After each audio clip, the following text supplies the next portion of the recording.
Segundo de Samuel, capítulo de número 22, verso de número 40. Vamos ler a palavra do Senhor.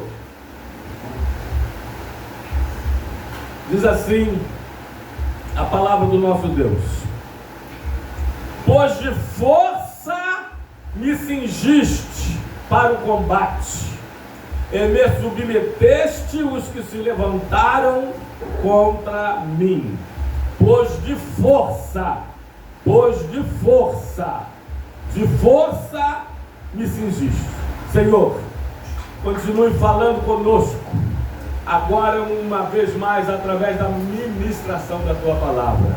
Que a Tua palavra nos pegue e nos acerte. Que a Tua palavra vá de encontro às nossas necessidades. Que a Tua palavra nos alimente, nos fortaleça, nos capacite, nos ilumine, nos oriente, nos aconselhe, nos dirija. Que a Tua palavra nos limpe, nos lave. Que a Tua palavra nos purifique, que a Tua palavra vá e faça o que lhe apraz e prospere para tudo aquilo pela qual o Senhor a designou. Em nome de Jesus. Repreenda todo obstáculo à Tua palavra, que ela tenha livre acesso entre nós. Que o Espírito Santo nos inspire, nos unja e nos use para pregar a Tua palavra. Em nome de Jesus, amém e amém. E graças a Deus. Pode tomar seu assento, em nome de Jesus Cristo. Vamos tentar pregar hoje de maneira recorde, né? Temos aí 40 minutos para pregar na Igreja da Palavra, que a gente costuma pregar em 1 hora. Mas Deus fala o que tem que falar em 1 hora em 40 minutos, que tem que falar em 1 hora em 30 minutos. Deus, Ele é o dono do tempo, Ele pode todas as coisas, pois é todo poderoso. Eu gostaria de compartilhar com os irmãos desta noite sobre crentes fortes. Sim, eu falei que nós vamos compartilhar convosco sobre o tema crentes fortes. Eu não vou falar sobre super crentes, sobre super-heróis, sobre crentões, sobre santarrões, sobre super-homens ou super-mulheres, super-homens espirituais ou mulheres maravilhas. Não. Não é sobre super crentes que nós vamos falar. Nós vamos falar sobre cristãos fortes, sobre crentes fortes. É sobre isso que eu gostaria de compartilhar com os irmãos nesta noite. Amados, estamos essa semana diante de mais um suicídio de um pastor, né? Mais um pastor que veio a tirar a sua própria vida. Eu vi alguns comentários, alguns vídeos. Hoje eu e minha esposa vimos mais um de um pastor e psicólogo. Eu achei esse vídeo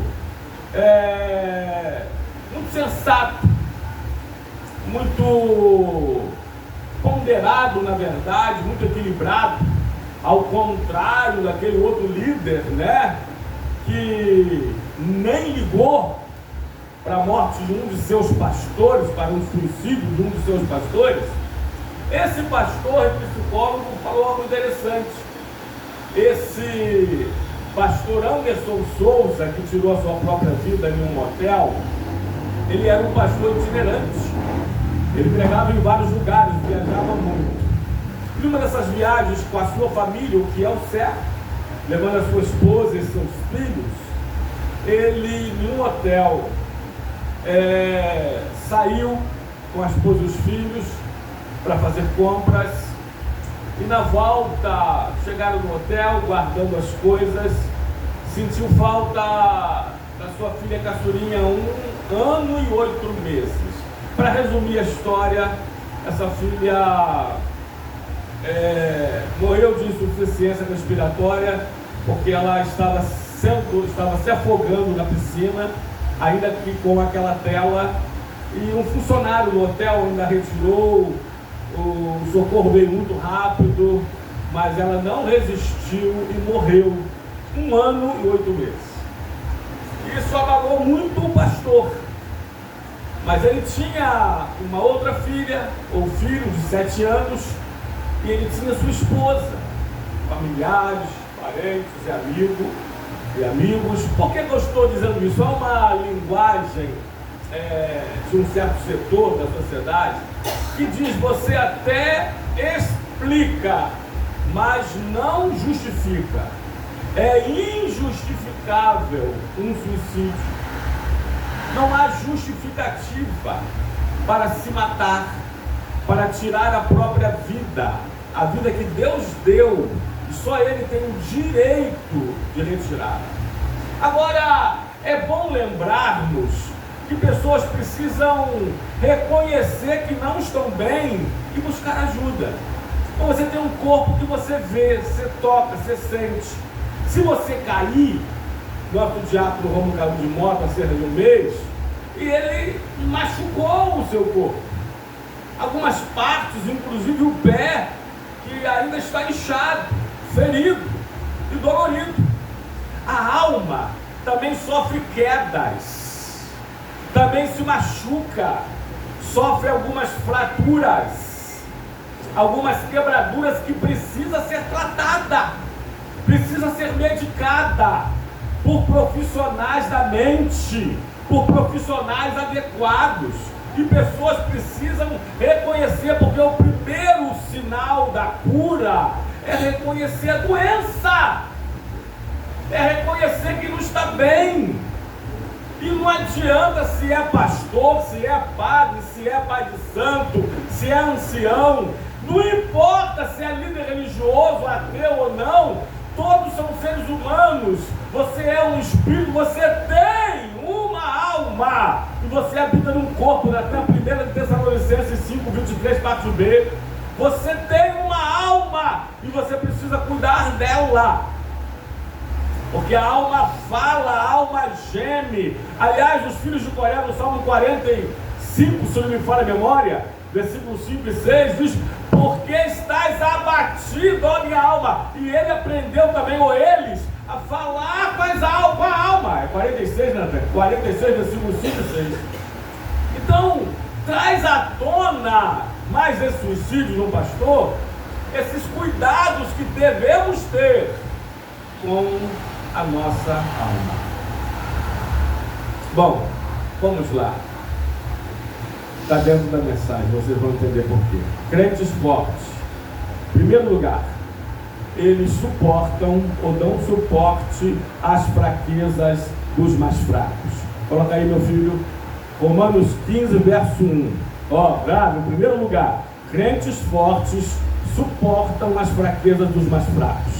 Ora, nós que somos fortes devemos suportar as fraquezas dos mais fracos. Devemos suportar, devemos dar suporte a eles, a esses. Livro de 1 de Coríntios, Natan. Bota capítulo 8, versículo 9 a 12. Depois ainda 1 Coríntios capítulo 9, versículo 22. Aí depois a gente vai para 1 de Tessalonicenses capítulo 5, versículo 14. Diz assim a palavra do Senhor: vede, porém, que vossa liberdade não venha de algum modo a ser tropeço para os fracos.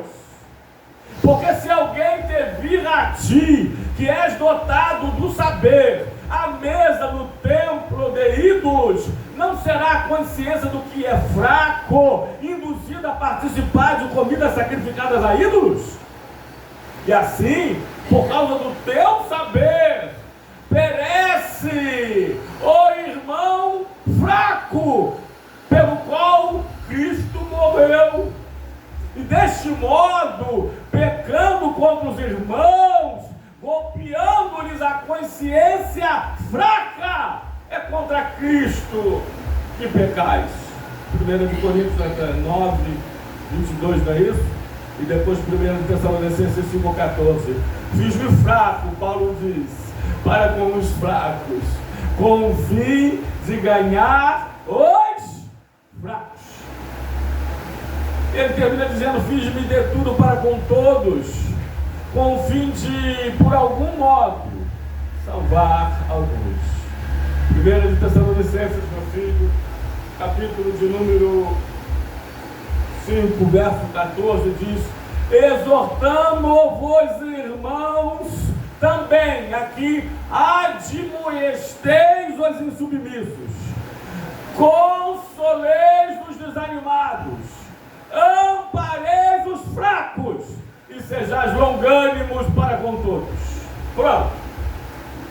Cristãos fortes dão suporte ou suportam as fraquezas dos mais fracos. Em primeiro lugar, sem mais delongas. Em segundo lugar, crentes fortes não agradam a si mesmos, não são egoístas, perdão, mas são altruístas. Romanos 15, 1, agora a parte B. Eu vou destacar a parte B. Ora, nós que somos fortes devemos suportar as debilidades dos fracos e não agradar a nós mesmos. Crentes fortes ou cristãos fortes não são egoístas, não são egocentristas, eles não são individualistas, eles não são narcisistas, não, eles não são particularistas, eles ajudam, eles são altruístas, eles pensam nos outros e não em agradar a si mesmos, e não em agradar a si mesmos. Uma história aqui que eu vou ter que pular. Primeira história concluída. Terceiro lugar, e vou já para o terceiro lugar.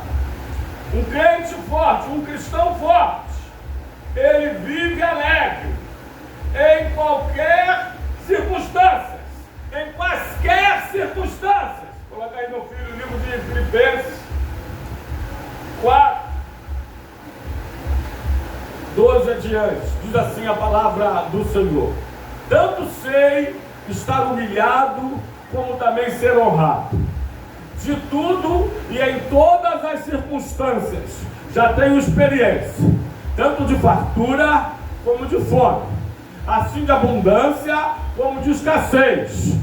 Tudo posso naquele que me fortalece, porque é Ele que me fortalece, é Ele, Jesus, que é a minha força. Tudo posso em Cristo que me fortalece. Todavia fizeste bem em associar-vos nas minhas tribulações. Ela está dizendo o seguinte: olha, Ele me fortalece e eu sei viver bem em toda e qualquer circunstância. Repete o 12, meu filho, por gentileza. Tanto sei estar humilhado como ser honrado. Em todas as circunstâncias já tenho experiência, tanto de fartura até de fome, assim de abundância como de escassez. Aí ele diz: olha, eu tudo posso em Cristo que me fortalece. É Ele que me fortalece, eu posso suportar essas debilidades todas, essas dificuldades todas, essas adversidades todas, porque Ele que é a minha força. A minha força não é o meu intelecto, a minha sabedoria, os meus diplomas, os meus certificados, o meu braço, a minha saúde, a minha inteligência. Não. Ele é que é a minha força, o Senhor que me cinge de força. Eita! Posso todas as coisas, porque é Ele que me fortalece. Em outra versão, né? Aqui, essa versão que eu mais uso, eu nem gosto tanto dessa fala. Tudo posso naquele que me fortalece.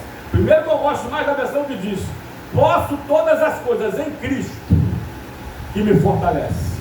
Ou posso suportar tudo em Cristo que me dá forças, porque é Ele que me cinge de força. Portanto, em toda e qualquer circunstância, nós não somos circunstanciais. A irmã Laí canta o hino, é um dos que eu mais gosto, né? Não olho as circunstâncias, não. Olha o seu amor, não me guio por vistas, alegre estou.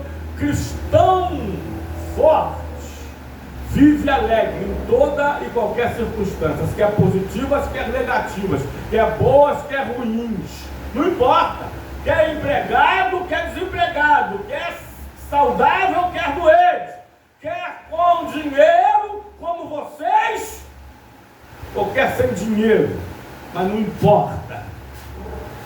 Ele não vê as circunstâncias, ele não vive por vista, ele tem visão, em nome de Jesus Cristo. Amém, amados? Portanto, as circunstâncias podem ser as mais adversas, mas ele ora assim, essa oração eu vi, nunca mais esqueci. Ele ora assim: Senhor, eu não te peço cargas mais leves, não, mas eu te peço ombros mais fortes, eu te peço ombros mais fortes. Eu não te peço cargas mais leves, mas eu te peço ombros mais fortes para poder carregar essas cargas, para poder suportar essas cargas. Se eu não me engano, Natan, é Efésios 2, 6, 2, ou melhor, é Gálatas 6, 2. Veio agora, eu acho que é Gálatas 6, 2. Levai as cargas uns dos outros, e assim cumprireis a lei de Cristo. Ou seja, eu não te peço cargas mais leves, mas eu te peço ombros mais fortes para carregar as minhas cargas que o Senhor tem me dado e me permitido, e ainda ajudar a carregar as cargas dos outros. É isso que eu te peço, ombros fortes. Amém, amados? Louvado e glorificado seja o nome do Senhor.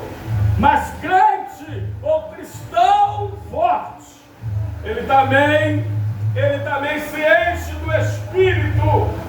Livro de Efésios 3, saúde, meu Deus, 3,16.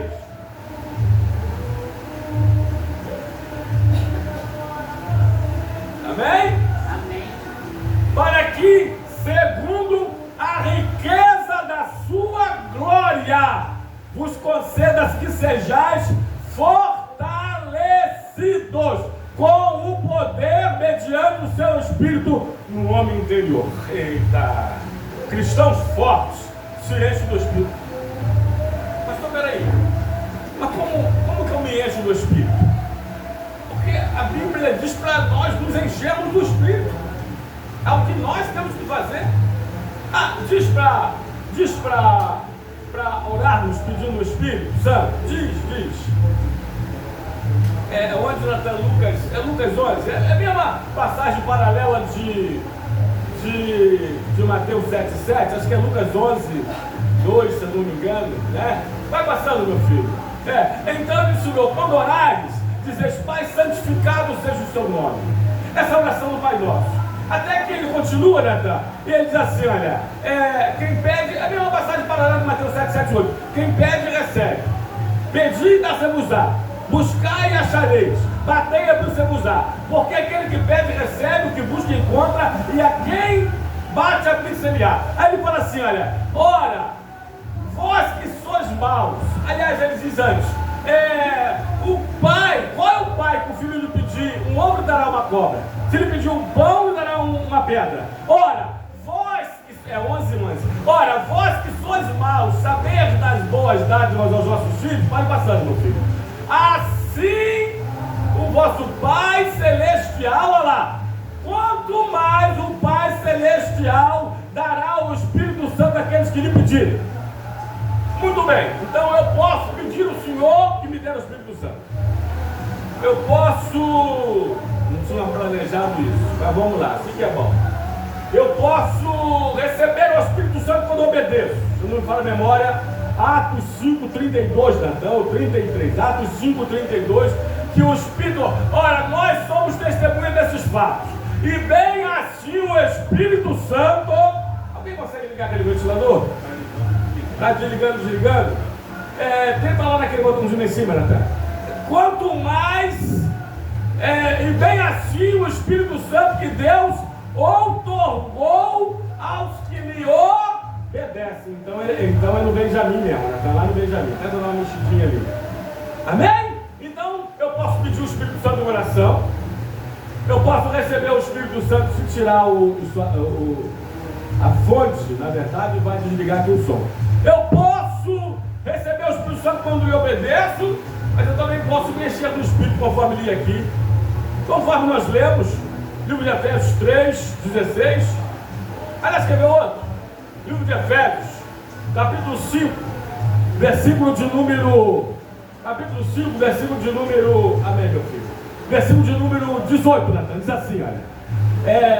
Não vos embriagueis com vinhos, mas enchei-vos do Espírito. Eita, Jesus amado. Então nós podemos nos encher com o Espírito Santo de Deus. Agora, pastor, como que eu me encho do Espírito? Fazendo as coisas do Espírito, agradando o Espírito, fazendo o que é do Espírito. Amém? Gálatas, capítulo 5, versículo 17 adiante. Vamos lá. A gente vai até o 23. Porque quando a gente pratica as obras da carne, a gente se esvazia do Espírito. Mas quando a gente pratica as obras do Espírito, a gente se enche do Espírito Santo. Porque a carne limita contra o Espírito contra a carne, porque são opostos entre si. Para que não façais o que porventura seja do vosso querer. Mas se sois guiados pelo Espírito, não estáis sobre a lei. Pode passando rapidamente, Filisto. Ora, as obras da carne são conhecidas, são elas: prostituição, impureza, lascívia, idolatria, feitiçaria, inimizades, porfias, ciúmes, iras, discórdias, dissensões, facções, invejas, bebedices, glotonarias e coisas semelhantes a essas, a respeito das quais eu vos declaro, como já outrora vos preveni, que não herdarão o reino de Deus os que tais coisas praticam. Mas olha agora as obras do Espírito. Mas o fruto do Espírito é amor, alegria, paz, longanimidade, benignidade, bondade, fidelidade, mansidão, domínio próprio. Contra essas coisas não há lei. Então, como que eu posso me encher do Espírito Santo? Praticando as obras da carne e rejeitando, praticando as obras do Espírito e rejeitando as obras da carne. Amém? Quarto lugar, cristãos fortes reconhecem suas próprias fraquezas. Eita! 2 Coríntios capítulo 12, versículo 10. Cristãos fortes reconhecem suas próprias fraquezas. E os fortes são aqueles que dominam as suas próprias fraquezas. Grava isso aqui. Eu vou dar um destaque nesse ponto. Pelo que sinto prazer nas fraquezas, nas injúrias, nas necessidades, nas perseguições, nas angústias, por amor de Cristo, porque quando sou fraco, então é que sou forte. Olha o mistério aí. Quarto lugar, o quinto lugar, cristãos fortes reconhecem as suas fraquezas. Conhece e reconhece as suas próprias fraquezas. Conhecem e reconhecem as suas próprias fraquezas. E como diz o ditado aí fora, não dão mole pro azar. Não dão mole pro azar. Tá? Em 1900, antigamente, aliás, há quase 30 anos atrás, eu pastoreando, atendi um jovem e falou: pastor, eu não posso ver uma mulher, eu não posso ver um rabo de saia, que eu olho vindo, eu olho indo, eu olho de frente, eu olho de costas, eu olho por trás, pela frente, pelo lado, eu sopro de torcicolo. E eu falei: pastor, me dá alguma orientação. Ele me falou, eu falei: primeiro, quando passar pelas ruas, passa longe das bancas de jornais. Quando vê televisão, evite. Até alguns comerciais. Comercial de pasta de dente. Mostra uma mulher nua rolando na areia da praia. Não tem nada a ver com pasta de dente, com dente. Amém? Evite. Aliás, os nazireus não podiam tomar vinho. Isso era uma tradição, um mandamento. Eles criaram uma regra. Então, nazireus também não podem trabalhar na vinha. Ué? Evite. Fuja a princípio da aparência do mal. Amém, amados? Cristãos fortes conhecem e reconhecem as suas próprias fraquezas. Grave isso. Vou falar duas frases para você pensar. Aliás, bom se fosse para você gravar. Se você gravasse, melhor ainda. Tudo que você não controla te domina. Eita, é o primeiro chão.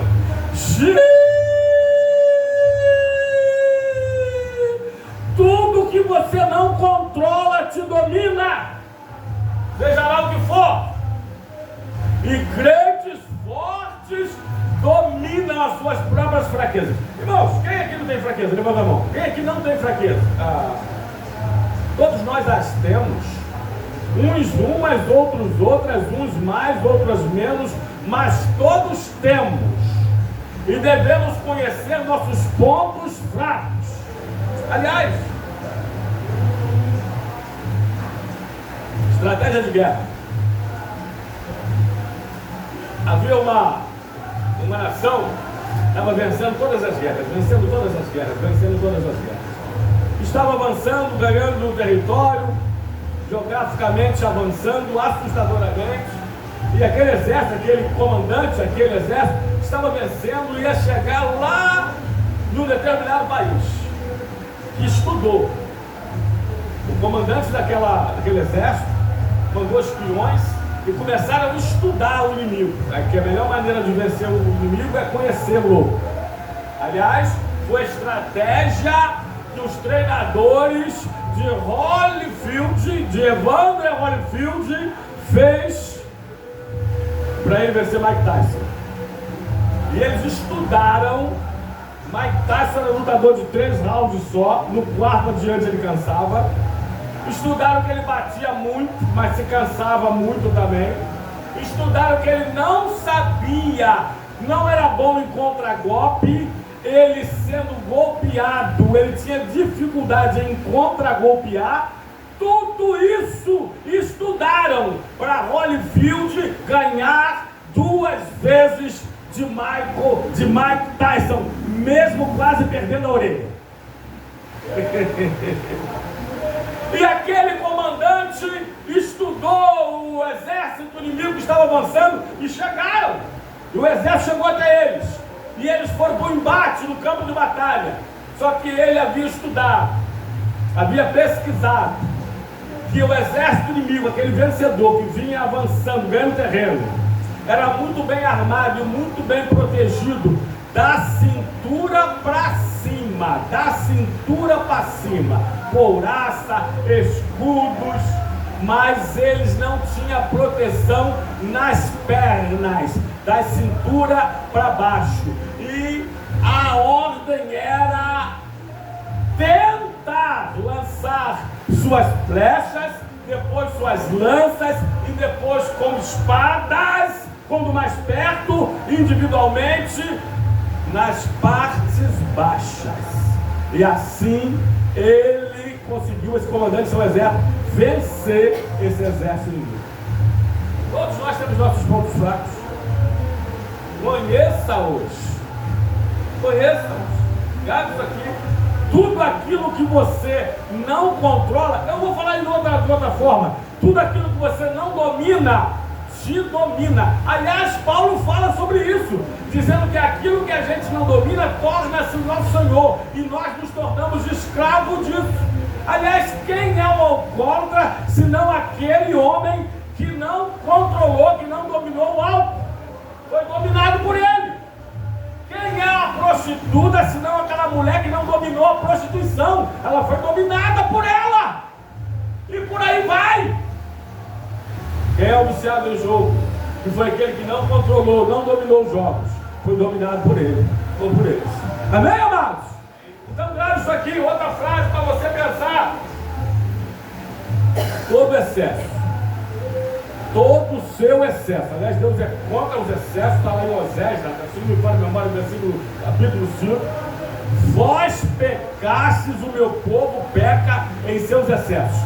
Todo excesso denuncia uma falta. Olha, Osés 5:2. Na prática de excessos vós aprofundastes, mas eu vos castigarei, diz o Senhor. Todo excesso denuncia uma falta. Grave isso aqui. É por isso que os cristãos fortes, eles conhecem e reconhecem as suas próprias fraquezas e se fortalecem em meio a elas.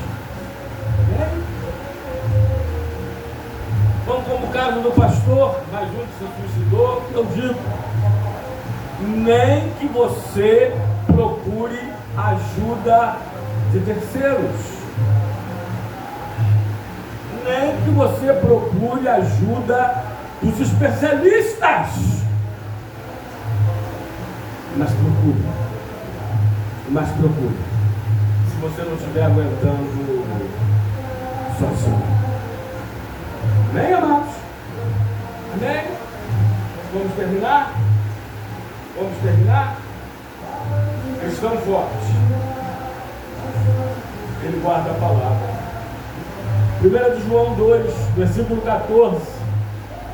O cristão forte, o crente forte, ele guarda a palavra.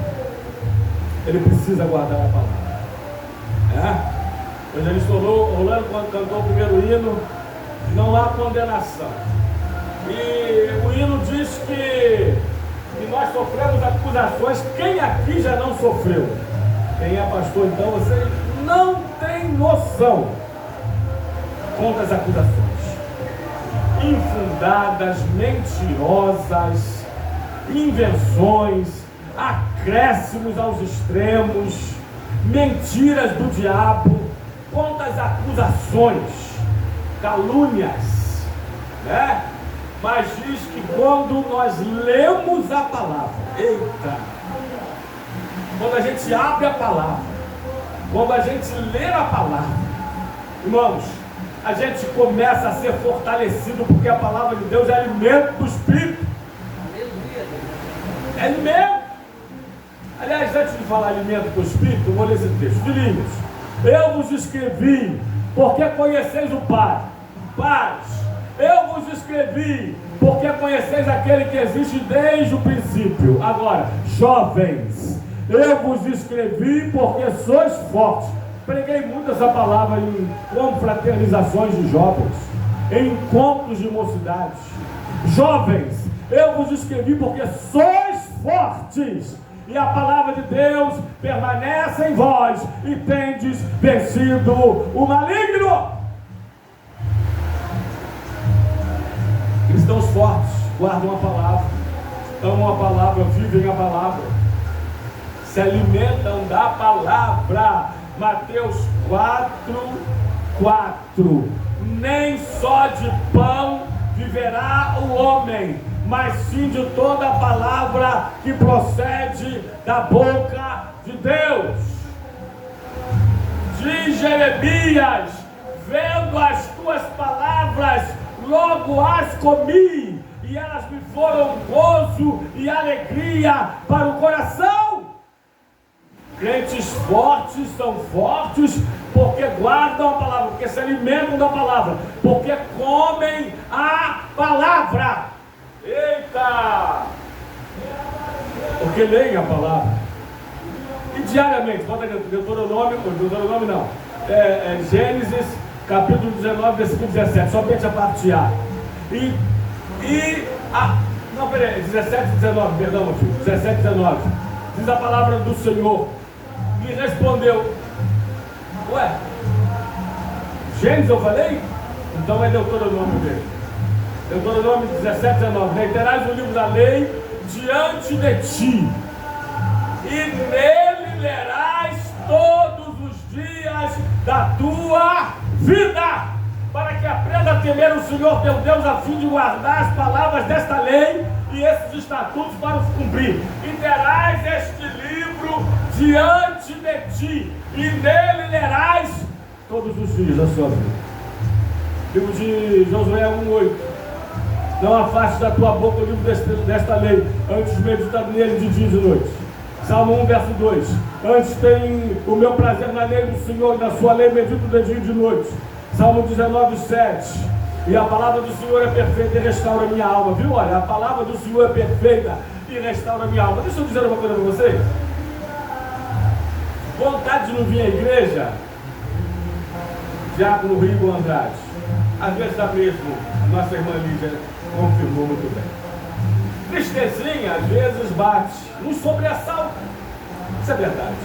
Mas deixa eu dizer para vocês, irmãos, eu sou terapeuta. Eu sou terapeuta clínico, terapeuta profissional. Mas a melhor terapia, eu falo como pastor, a melhor terapia, vou dar 3 só, terapia de Deus. Eu poderia dar as 5 que ele deu para Elias. Tá? Eu poderia dar 5 terapias, tratamento terapêutico que Deus deu para Elias. 1 Reis 19. Mas agora eu vou dar 3 em toda a Escritura. 3 terapias divinas para prevenir e para curar a depressão e doenças emocionais, ansiedade e outras, tantas que nós conhecemos. Primeira, oração terapia. Oração terapia. Natan, Filipenses 4, 6. Pode botar o 7 também. 4, 6. Não andeis ansiosos de coisa alguma. Em tudo, porém, sejam conhecidas diante de Deus as vossas petições, pela oração, pela súplica e já com agradecimento. E a paz de Deus, que excede todo entendimento, guardará o vosso coração e a vossa mente, a vossa alma e a vossa mente em Cristo Jesus. Oração terapia, transforme as suas preocupações. Lembra a história do terraço da madrugada? Transforme as suas preocupações em suas orações, e as suas preocupações serão agora preocupações de Deus. Pronto, e descanse em paz. Oração terapia. Crente que ora não tem depressão. Crente de oração, grave isso aqui. Segunda terapia. Ela já está aprovada até pela ciência, tá, irmão? Mesmo que não tivesse, mas como está, melhor ainda. Pronto. Palavra terapia. Eita! Salmo 19, 7. A tua palavra é perfeita e restaura minha alma. Salmo 107, versículo 20. Enviou-lhes a sua palavra e os sarou e os curou daquilo que lhes era mortal. Depressão é mortal. Tem uma mulher aqui com câncer, ela não é crente, e está curtindo a vida a torta e direito, pegando todos, bebendo tudo, e ela não é crente, falei no começo. Aí, agora pessoas com ela está com câncer, quer viver, está morrendo, mas quer viver. Agora pessoas com depressão estão vivendo, mas querem morrer. É o pior grau da depressão, o gravíssimo, o que pede a morte, o que tenta a morte, o que se suicida, o que se mata, o que tira a própria vida. Mas a palavra é terapêutica. Outro versículo? Vamos lá então? Hebreus 4, 12. Porque a palavra de Deus é viva e eficaz, e mais cortante do que qualquer espada de 2 gumes, e penetra ao mais profundo, ao ponto de dividir o quê? Alma e espírito, juntas e medulas, e ela é apta para discernir os pensamentos e propósitos do coração. A palavra de Deus vai lá na alma, lá no profundo, no recôndito, no escondido, no misterioso do nosso ser, aonde o homem não vai, o marido não vai, o pai não vai, a mãe não vai, o amigo não vai, a amiga não vai, o pastor não vai, aonde ninguém vai, o psicólogo não vai, mas a palavra de Deus vai, porque ela é terapêutica. Eita, ela é terapêutica, ela é terapêutica, ela é terapêutica, ela é terapêutica, ela é terapêutica, ela é terapêutica. A palavra de Deus. Tem mais, né? Eu falei 3, então eu tenho que cumprir minha palavra, né? Você não é obrigado a prometer, mas se você prometeu, obrigado a cumprir. Eu falei que não ia falar dos 5 tratamentos de Deus para Elias, mas eu falei das 3 de forma geral nas Escrituras. Terceiro.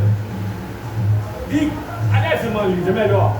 Congregação terapia. Isso aqui é terapêutico, você não sabe o quanto isso aqui é terapêutico.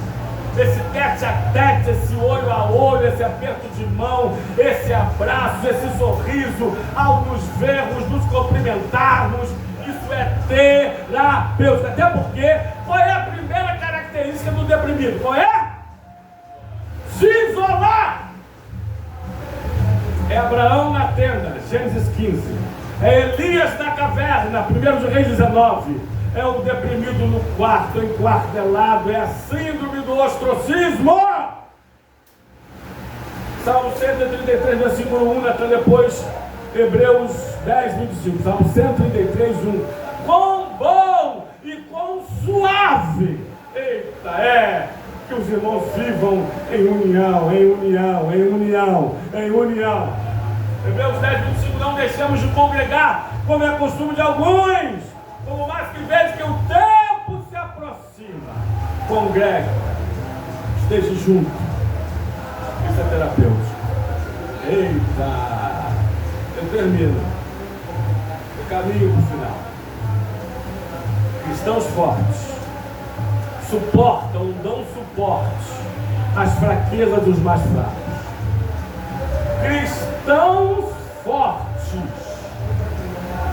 Cristãos fortes não procuram agradar a si mesmos. Eles não são egoístas, mas altruístas.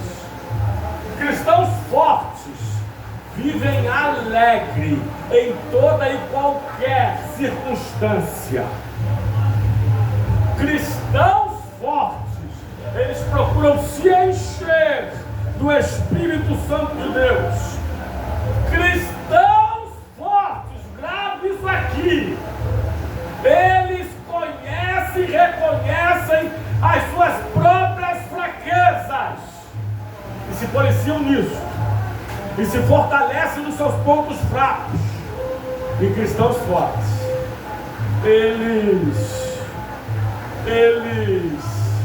eles guardam a palavra, eles se alimentam da palavra. Irmão, sempre de perdão, em nome de Jesus. Cristãos fortes não se suicidam,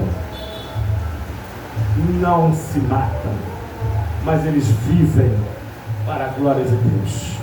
Que Deus nos abençoe esta noite com esta palavra, e que procuremos a cada dia mais e mais buscar forças do Senhor para sermos sempre cristãos fortes, em nome de Jesus. Amém e amém. Você pode aplaudir o Senhor, sim, para a glória.